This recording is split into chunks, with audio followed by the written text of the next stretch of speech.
موسمیات کے ماہرین نے پیر کی صبح بہامس جزائر سے ٹکرانے والے طوفان ڈورین کے لیے تباہ کن اور خطرناک کے الفاظ استعمال کرتے ہوئے کہا کہ تیز ہواؤں اور موسلادھار بارشوں سے زندگیوں کو خطرات لاحق ہیں۔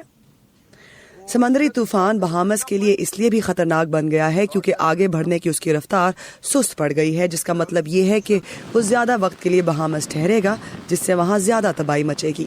طوفان سے متعلق پیش گوئی کی گئی ہے کہ بحر اوقیانوس کے ساحلوں پر جارجیا سے لے کر کیرولینا اور ورجینیا تک کے ساحلی علاقوں کو اس ہفتے کے دوران طوفان ڈورین سے خطرہ ہے، جبکہ نیو جرسی کے علاقوں میں جمعے تک شدید بارشیں اور تیز ہواؤں کے جھکڑ چلنے کی پیش گوئی کی گئی ہے۔ This is a deadly storm and a monster storm. یہ ایک جان لیوا اور ہولناک طوفان ہے۔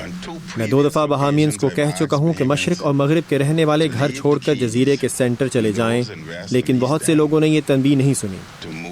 بہت سے لوگ اپنے گھر چھوڑ کر نہیں آئے، اور ابھی بھی مشرق میں بہت سے لوگ گھر چھوڑنے کے لیے تیار نہیں۔ میں ان سے صرف یہی کہہ سکتا ہوں کہ خدا کرے کہ آپ میری آواز آخری دفعہ نہ سن رہے ہوں، اور خدا آپ کو محفوظ رکھے۔ ڈورین 5ویں درجے کا خطرناک سمندری طوفان ہے جس میں چلنے والی ہواؤں کی رفتار 285 کلومیٹر فی گھنٹہ تک بتائی جا رہی ہے۔ اس طوفان کے پیش نظر امریکی صدر ڈونلڈ ٹرمپ نے اپنا پولینڈ کا دورہ منسوخ کر دیا ہے۔ امریکی صدر ٹرمپ نے اتوار کو وفاقی ایمرجنسی ایجنسی کے دورے کے موقع پر حکام کو ہدایت کی کہ وہ متاثرہ علاقوں سے شہریوں کے انخلاء کو یقینی بنائیں۔